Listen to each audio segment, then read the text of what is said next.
거친 파도에 돛대가 부서지고 다시 끊어지고 찢어질지라도 정말 위기의 상황이지요.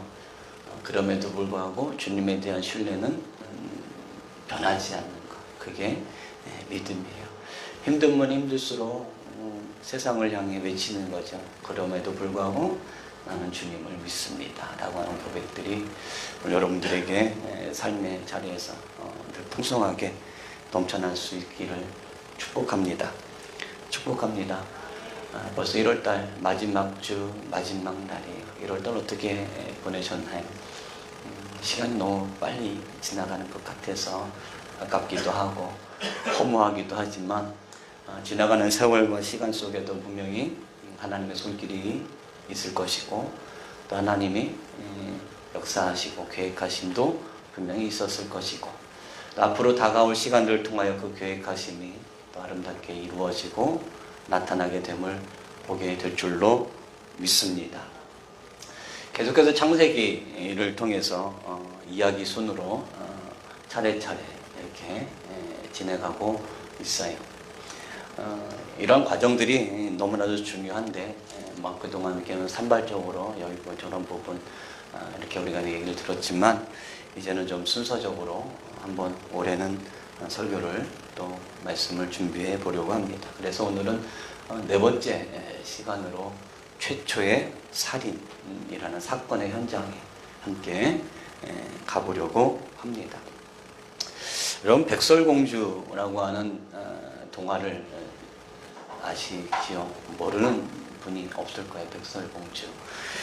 이 백설공주에 나오는 주인공은 누구예요? 말 그대로 백설공주겠지요. 근데 이 백설공주가 이렇게 주인공이지만 이 백설공주를 시기하고 질투하고 그렇죠? 비교의식과 열등감 때문에 망한 여인이 하나 있어요. 그건 바로 여왕이지요. 그 여왕은 그렇게 못생긴 사람은 아닌 것 같아요. 그렇죠? 출중한 외모도 있었고 가진 것도 많이 있었고 권력도 있었어요. 그런데 이 백설공주의 외모에 비교의식을 가지고 열등감을 가지고 살다가 그의 인생도 마지막에는 비참하게 마감을 하는 것을 우리는 동화를 통해서도 알 수가 있습니다. 이와 비슷한 사건, 이와 같은 유사한 사건이 성경에도 기록이 되어져 있는데 그것이 오늘 본문의 이야기입니다. 바로 누구의 이야기예요? 가인과 아벨의 이야기인 거죠.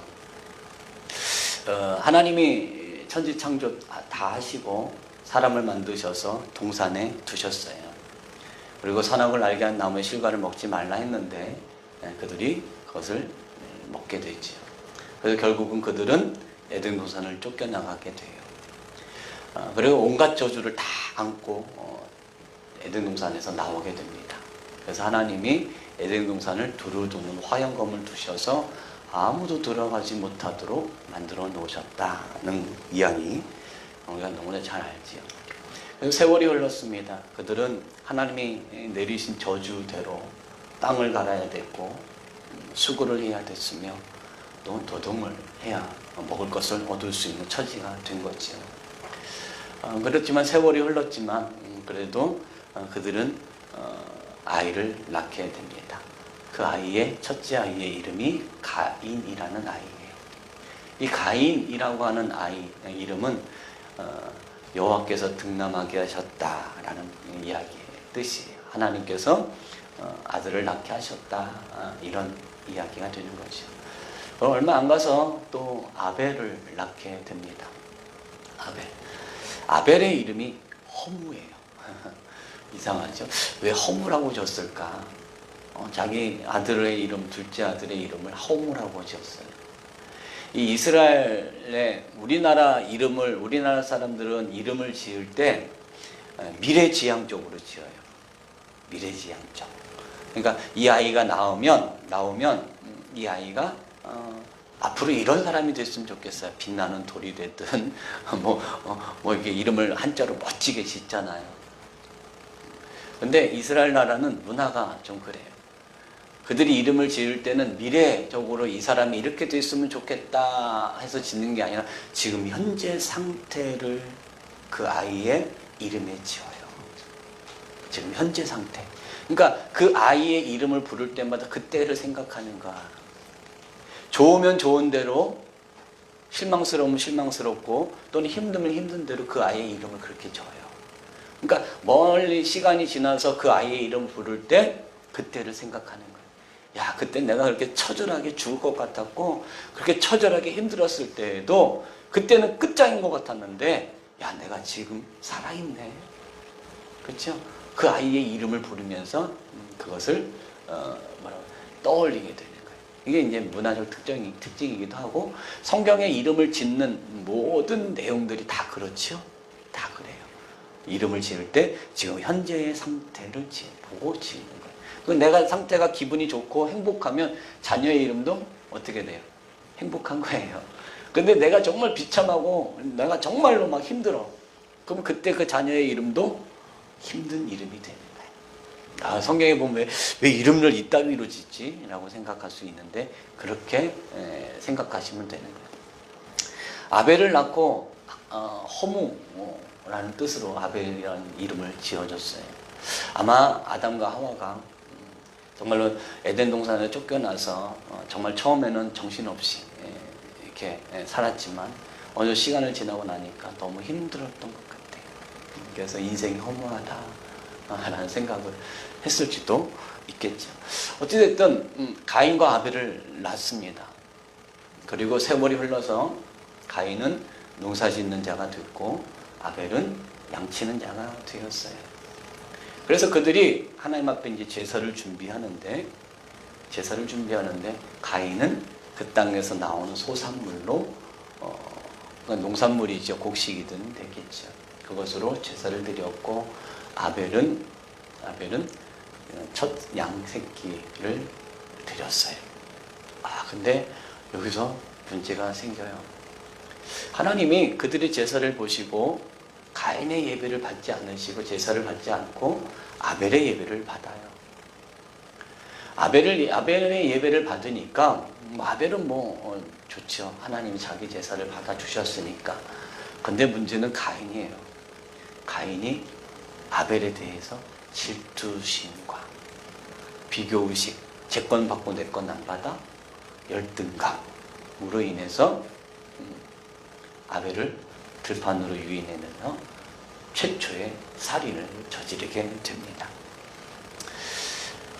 이런 과정들이 비단 왜 일어났을까? 그것은 에덴에서 인간이 범죄한 이후에 인간이 보여줄 수 있는 최악의 상태예요. 저 사람도 죄인이고 저 사람도 죄인이야. 그러니까 우리 다 같은 죄인이야 라고 이야기를 할 수 있겠지만 그 죄의 깊이나 그 죄의 내용이 이렇게 비참해지는 거예요. 타인을 죽이는 게 아니라 형제를 죽여요. 그것도 하나님이 내 동생 아벨이 어디 있느냐? 난 몰라요. 내가 아벨을 지키는 사람입니까? 라고 이야기할 정도로 사람의 마음이 강팍해졌다는 거죠. 어디에서부터 떠나서? 에덴에서부터 쫓겨나서부터. 그렇죠? 인간의 모습이에요.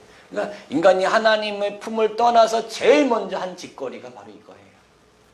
사람이요, 아무리 잘나고 아무리 똑똑하고 아무리 그래도 하는 일은 거기서 거기에요. 야, 저 사람 참 성실해 보여.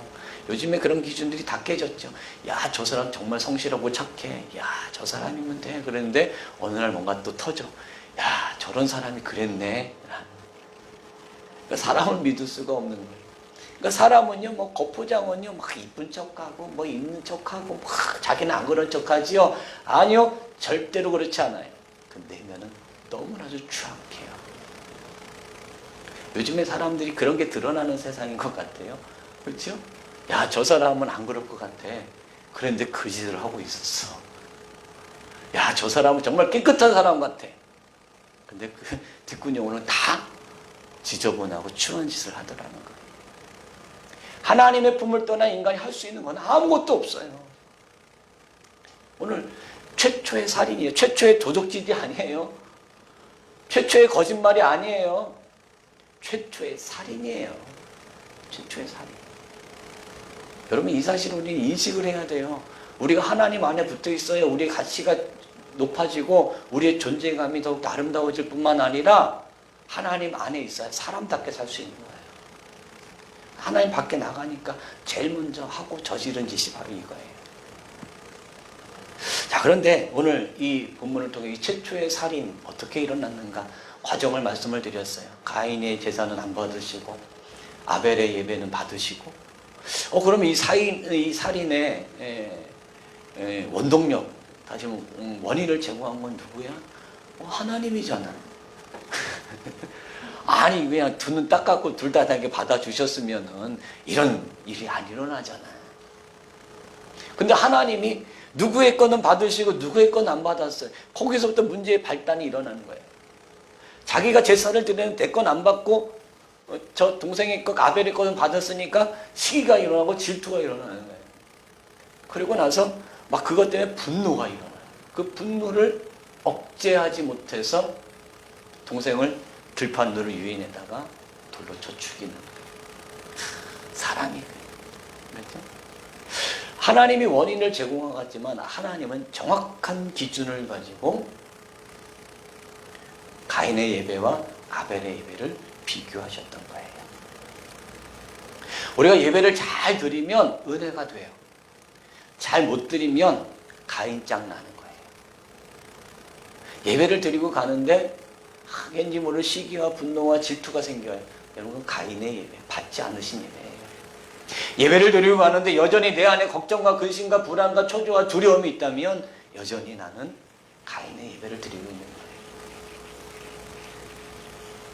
예배를 드리고 나면 희생이 따르죠. 그렇죠? 아벨이 그랬던 것처럼. 그런데 오늘 본문을 중심으로 해서 세 가지를 말씀을 드리려고 그래요. 세 가지를 말씀을 드리려고. 첫 번째는, 자, 아벨은 믿음으로 가인보다 더 나은 제사를 드렸다고 그랬어요. 히브리서 11장 4절에 있는 말씀. 왜 가인의 예배는 받으시고 가인의 예배는 안 받으시고 아벨의 예배는 받으셨는데 믿음으로 어떤 제사? 더 나은 제사를 드려요. 히브리서 11장 4절 말씀에 믿음으로 아벨은 가인보다 더 나은 제사를 하나님께 드림으로 의로운 자라 하시는 증거를 얻었다. 의로운 자. 우리가 예배를 드리는데 그것이 더 나은 제사, 더 나은 예배, 더 좋은 예배가 되면 그게 증거가 돼요. 맞잖아, 이 사람 의로운 사람이잖아. 그게 증거가 되는 거예요. 예배를 잘 드려서 내가 의로워지는 게 아니라 의로운 내가, 이분은 어떻게 의로워져요? 예수님의 피로 그 의를 덧입은 내가 하나님 앞에 예배를 믿음으로 더 나은 예배를 드렸더니 그 의가 드러나는 거예요. 이 말은 뭐예요? 가인보다 아벨은 의가 예배를 드릴 때 가인의 의보다 아벨의 의가 더 뭐에 드러난다는 거예요. 가인의 의는 의가 없어요. 가인의 예배는 의가 없어요. 그것을 뒤에 가서 말씀을 드리려 해요. 자, 보세요. 의로운 자라 하는 증거를 얻었으니 하나님이 그 예물에 대하여 증언하셨다. 하나님이 친히 아벨이 드린 그 제물과 그 예배를 그 예배의 보증이 되셨다는 거예요. 예배는 이렇게 드려야 된다는 거예요. 제사는 이러한 모습으로 드려야 된다는 거예요. 그래서 아벨의 예배가 모범적인 예배로 받으시는 거예요. 하나님이 그것을 증언하시고 증거하시고, 그렇죠? 그것을 증보하시지만 아벨의 입장에서는 그 예배를 통해서 봐, 나는 하나님께로부터 사랑을 입은 사람이야. 봐, 나는 하나님께로부터 구원을 얻은 사람이야. 라고 하는 증거가 그 예배 가운데 나타나는 거예요. 예배를 통해서 내가 구원을 얻는 게 아니에요. 예배를 통해서 내가 의로워지는 게 아니에요. 나는 이미 의로워졌고 구원 얻은 사람이지만 예배를 통해서 그것이 더욱더 극명하게 선명하게 드러나는 거예요. 그렇죠? 그 예배는 어떤 사람이 드리는가 언젠가도 말씀을 드렸어요. 구원 얻을 사람, 불신자가 드리는 거예요. 구원 얻은 사람이 드리는 거예요. 구원 얻는 사람이에요. 그러니까 앉아 있어도 예수 믿지 않으면은 그 사람은 그냥 구경꾼이에요. 아무것도 아니에요. 예배 자리에 예수 믿는 자로 와서 하나님을 섬기는 자로 와서 드리는 예배가 살아있는 예배고 하나님이 기뻐하시는 예배고 오늘 가인의 예배가 아니라 아벨의 예배가 될 수 있다는 거예요. 그렇죠? 그래서 이 말은 자기가 여기 히브리서 11장 4절의 말씀에 의로운 자라는 증거를 얻었다라는 표현이 어떤 표현일까 생각을 해봤어요. 그렇죠? 근데 아벨은 자기 자신의 죄인임을 인정하고 하나님께 나아가 자신의 죄를 용서함 받는다는 것을 믿음으로 드렸다고 이야기할 수가 있을 것 같아요. 가인과 아벨의 아버지 어머니가 누구예요? 아버지 어머니가 누구예요? 아담과 하와죠. 아담과 하와가 자녀를 낳고 에덴 동산에서 있었던 일을 함구했을까요, 아마? 함구했을까요? 그러지 않았을 것 같아요. 야, 너희들이 고생하는 거는 말이야, 예전에 하나님이 우리를 에덴 동산에 두셨을 때 먹지 말라는 실과를 먹어가지고 우리가 저주받아서 그곳에서 쫓겨나서 지금 이런 개고생을 한다라고 이야기를 했을 것 같아요? 안 했을 것 같아요? 했을 것 같아요? 안 했을 것 같아요? 했어요. 그렇죠? 가인은 그 이야기를 귀담아 듣지 않았고 아벨은 그 이야기를 귀담아 들었을 것 같아요. 그래서 자기가 드리는 제사 가운데 아버지 어머니가 저질렀던 죄, 그것이 우리에게 나에게도 흘러와서 나도 똑같은 저주 가운데 놓여 있다는 사실을 인지하고 그 죄를 용서함 받기 위해서 제물을 드렸고 죄인임을 고백하고 제사를 드렸다. 그게 뭐예요? 그 의가 증거되어져. 그 의는 그러면 아벨의 의가 아니라 하나님이 부어주신 의겠죠. 그렇죠? 그러면 더 나은 제사, 믿음으로 드리는 더 나은 제사는 뭘까요? 내가 죄인임을 깨닫고 죄 용서함을 바라는 마음으로 드리는 예배. 뭐가 그렇게 잘났는지 목에 힙대 딱 주고 하나님 앞에 교만할 필요가 뭐가 있어요? 하나님 앞에 나는 죄인입니다. 나는 여전히 부족한 사람이에요. 나는 여전히 당신의 도움이 없으면 살 수 없는 존재예요. 고백함이 있어야 된다는 거지요. 그래서 아벨은 가인보다 더 나은 제사를 드렸어요. 자, 이 의 부분에 있어서 한 번 더 생각을 해보려고 하면 둘째로 오늘 본문의 말씀에 보면 함께 말씀을 함께 보도록 할게요. 자, 7절 말씀 함께 봐요. 7절 말씀. 7절 말씀 다 같이 함께 읽어봅니다. 시작. 내가 선을 행하면 어찌 낯을 들지 못하겠느냐. 선을 행하지 아니하면 죄가 문 앞에 엎드려 있느니라.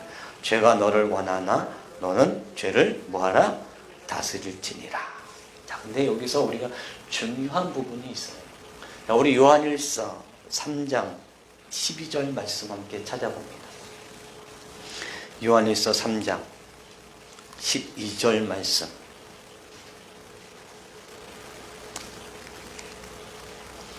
요한일서 3장 12절 말씀 다 찾으셨으면 우리 함께 한 목소리로 합독해 봅니다. 요한일서 3장 12절 시작. 가인같이 하지 말라. 그는 악한 자에게 속하여 그 아우를 죽였으니 어떤 이유로 죽였느냐. 그 자기의 행위는 악하고 그의 아우의 행위는 의로움이라.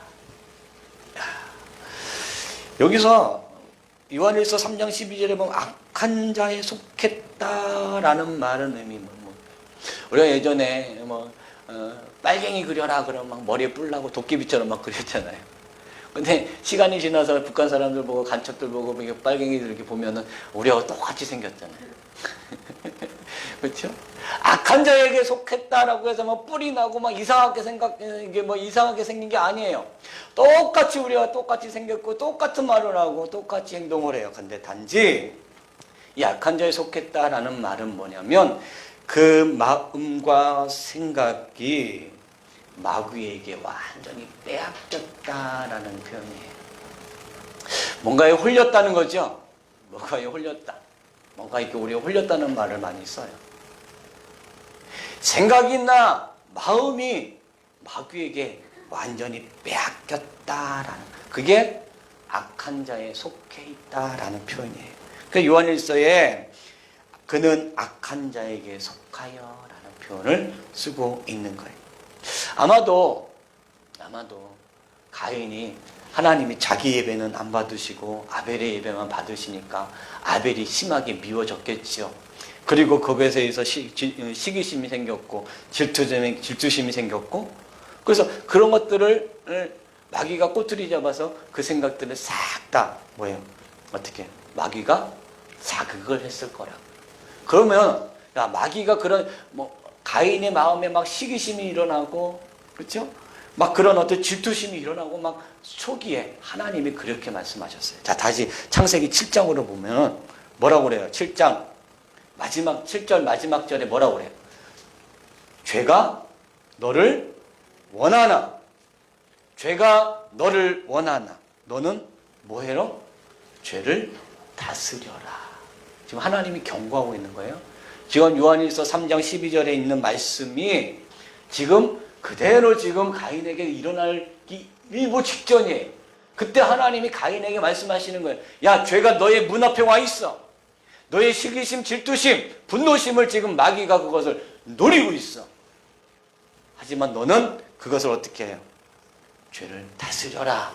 그것이 너를 주장하지 못하도록 해라는 거예요.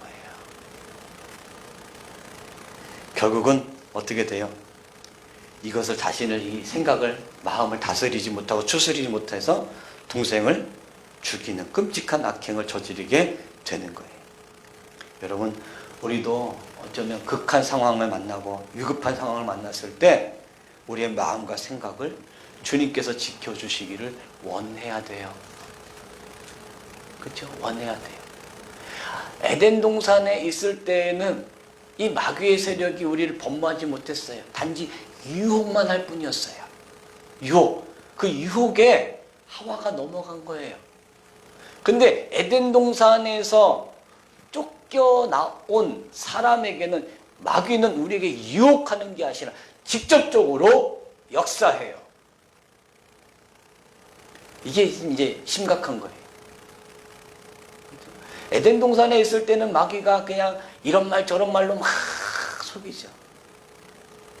근데 그걸 듣고 우리가 선택할 수 있었어요. 하든 안 하든. 근데 에덴 동산을 쫓겨난 이후에는 우리 안에 죄악적 요소, 기질들이 있어요. 그렇죠? 어떤 사람은 성질이 불같은 사람이고 막 그런 것들이 막 시기심, 분노심 막 일어나는 사람. 사단은 그것에 직접 역사하는 시대 가운데 있어요. 그래서 사람들의 생각을 잡고 마음을 잡고 그래서 악한 길로 행하게 만들어 간다는 거예요. 그래서 지금 시대에 우리가 기도해야 될 것은 뭐예요? 빌립보서 4장 6절 7절의 말씀처럼 너희는 아무것도 염려하지 말고 다만 모든 일에 기도와 간구로 너희 구할 것을 감사함으로 하나님께 아뢰라. 그리하면 모든 지각에 뛰어난 하나님의 평강이 그리스도 예수 안에서 너희 마음과 생각을 어떻게 해요? 지키시리라. 여러분의 마음과 생각을 지켜주셔야 돼요. 에덴 동산에서는 충분히 뱀의 유혹을 이겨낼 수 있었어요. 충분히 이겨내고 거부해낼 수 있고 쫓아낼 수 있는 능력이 있었어요. 근데 지금은 우리는 마귀가 여러분 생각 조금만 긁어내고 여러분 마음을 조금만 스크래치 주면요, 그냥 뭐에 홀린 듯이 다 쫓아나가잖아요. 다 그냥 그렇게 나가잖아요. 아무 생각 없이 나가요. 나가서 뭐 놀든지 뭘 하든 그냥 거기 쾌락이 좋고 거기 즐거움이 좋고 어울리는 게 좋으니까 그냥 막 미친 듯이 나가서 놀아요. 여러분, 에베소서에 세월을 아끼라 그랬어요. 말씀에 어긋나는 삶을 내가 살아가고 있다면 내가 지금 마음과 생각을 사단에게 주고 있다는 거지. 그러면 우리는 결국 어떻게 돼요? 악한 자가 되는 거예요. 악한 자가 되면 어떻게 돼요? 악한 자의 길을 가는 거예요. 그렇죠? 요한일서 3장 12절 말씀 다시 한번 보세요. 자기의 행위는 악하고 그의 아우의 행위는 의롭다.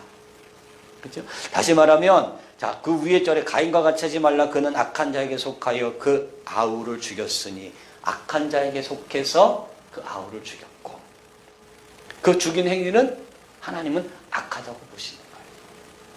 그렇죠? 그래서 죄는 미워하되 사람은 미워하지 말라라는 말도 일리가 있어요.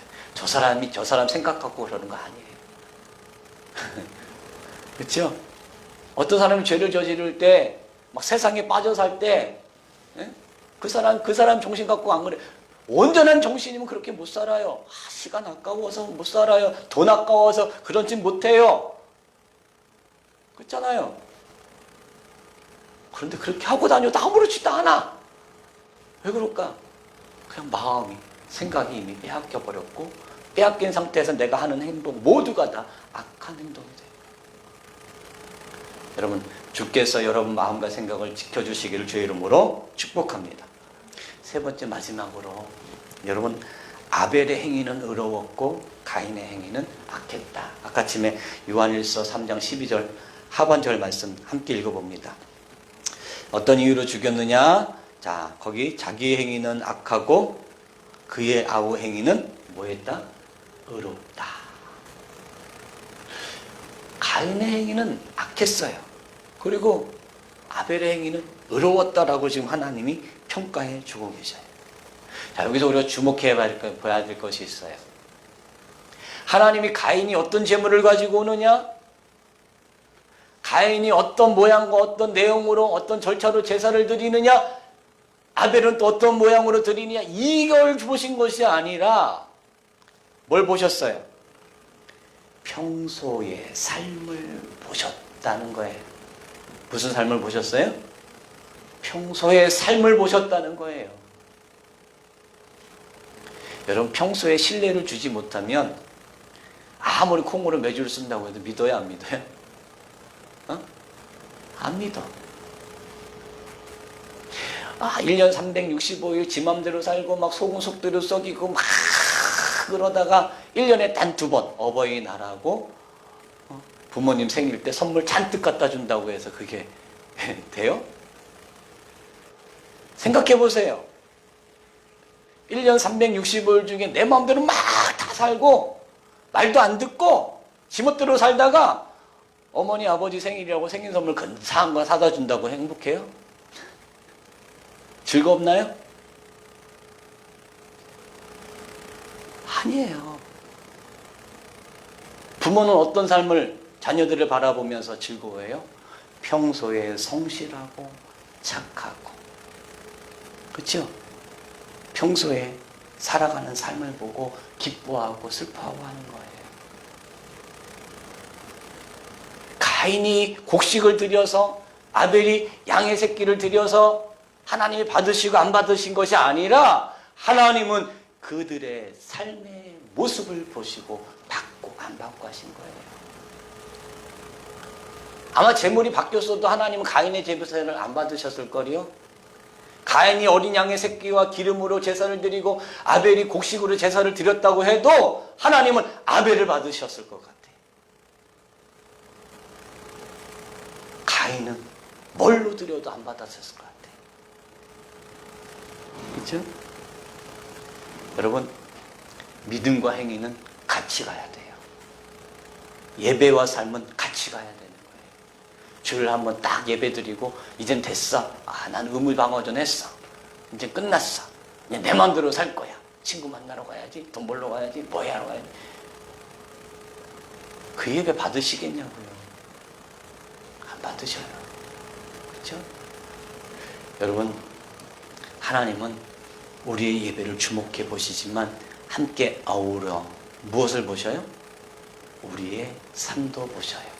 그래서 오늘 요한일서 3장 12절에 가인의 행위는 악했고 아벨의 행위는 의로웠다라고 평가하시잖아요. 한국교회가 왜 예수 믿는 사람이 욕을 먹나요? 왜 욕을 먹어요? 직장 가면은 예수 믿는 사람이 뭔가 좀 달라야 되는데 달라지지 않고 세상 사람보다 더하고 더 악하고. 여러분 1980년대 90년대 직장마다 신우애들이 있었어요. 신우애들 막 직장 선교한다고 막 해서 막 불릴 듯 막 직장마다 공장마다 회사마다 막 신우회가 일어났어요. 목사님들 바빴어요. 막 신우회 설교하러 간다고. 근데 이 신우회가 복음 전하는 일에 방해가 돼요. 어떻게 막 꼬드겨가지고 점심 먹고 우리 예배 드리러 가자 해서 막 꼬드겨갖고 딱 와서 데리고 앉혀왔는데 저기에 막 평소에 자기를 갈구던 꼰대가 거기 앉아 있는 거예요. 여러분 이게 말이 되겠냐고. 그 예배 받으시겠냐고.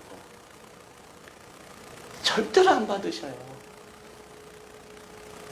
예배를 안 받으면, 우리의 드리는 예배를 안 받으시면 우리는 실패자예요. 성경에는 두 종류밖에 없어요. 성공자와 실패자밖에 없어요. 무엇을 기준으로? 예배를 받으시는 자와 받지 않으시는 자. 실패자의 삶은 비참해요. 오늘 가인처럼. 그렇죠? 여러분, 그래서 사도 바울의 편지도 이 믿음과 행위가 아주 적절하게 잘 조화가 되어져 있어요. 은혜와 삶, 그리고 믿음과 행위, 이것들 균형 있게 잘 설명하고 있어요. 에베소서도 그렇고 갈라디아서 그렇고 고린도전후서도 그렇고 데살로니가 전후서도 그렇고. 그럼 믿음과 삶은 뗄 수가 없어요. 가인이 실패했던 거, 그의 삶 속에 삶을 어떻게 살았는지 우리는 오늘 본문을 통해서 유추할 수가 있는 거죠. 그렇죠? 여러분, 교회 안에만 하나님이 계신 것이 아니에요. 여러분이 일을 보는 화장실에도 하나님은 계셔요. 어디 숨어서 전화통화하는 것도 하나님 그곳에 함께 계셔요. 어디에서 무엇을 하든 하나님 그곳에서 우리의 삶을 주목해 보셔요. 그리고 그 삶을 바탕으로 우리의 예배를 받을 것인가 안 받을 것인가를 결단하시는 거예요. 자, 그러면 예배가 중요해요? 삶이 중요해요? 라고 질문을 던지면 뭐가 중요해요?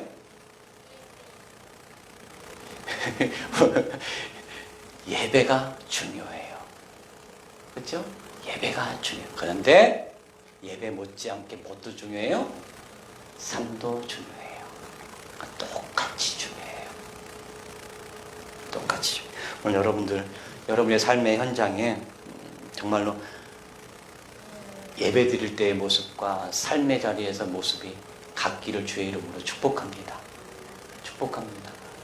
하나님이 여러분이 이렇게 예배 일주일에 한 번 와서 예배라도 받으셔야 되잖아요. 어? 이 예배라도 하나님이 기억하시고 내가 정말로 너 때문에 영광을 얻었다라고 이야기하셔야 되잖아요. 그래서 그리스도인은 교회에서 예배를 드리는 자세뿐만 아니라 삶의 현장에서의 살아가는 자세도 중요하다. 할렐루야. 말씀을 정리하도록 하겠습니다. 여러분, 인류의 최초의 살인, 예배의 실패로부터 오고 죄를 다스리지 못해서 온 거예요. 혹시 여러분 남을 시기하고 질투하고 또 비교의식과 열등감에 빠져본 적 있나요? 거기에 빠지면 참 사람 비참해지죠. 그렇죠? 여러분, 이런 다른 사람과 자주 비교하고 그래서 이것 때문에 시간을 허비한 적은 없는지 한번 생각해 봤으면 좋겠고요. 또 여러분들 스스로 혈기가 많다고 생각하시나요? 그 혈기 때문에 이를 그르친 적이 한두 번이 아니다. 그런 건 문제 있는 거예요. 그렇죠? 그 때문에 또 다른 사람들에게 또 상처를 주거나 아픔을 주지는 않았는지 한 번쯤 생각해 볼 수 있는 기회가 됐으면 좋겠어요. 그리고 삶의 자리가, 예배의 자리가, 여러분 어떤 모습으로 예배의 자리, 삶의 자리를 지켜가고 있는지 한 번쯤 살펴봤으면 좋겠습니다. 할렐루야. 오늘 여러분들 함께 기도했으면 좋겠어요. 하나님, 내 안에 분노심, 질투심, 비교의식, 열등감이 있다면 하나님 이 시간에 다 치료해 주시고 특별히 우리의 삶의 현장과 예배 현장에 갖게 해 주옵소서. 이 시간 함께 다 같이 합심으로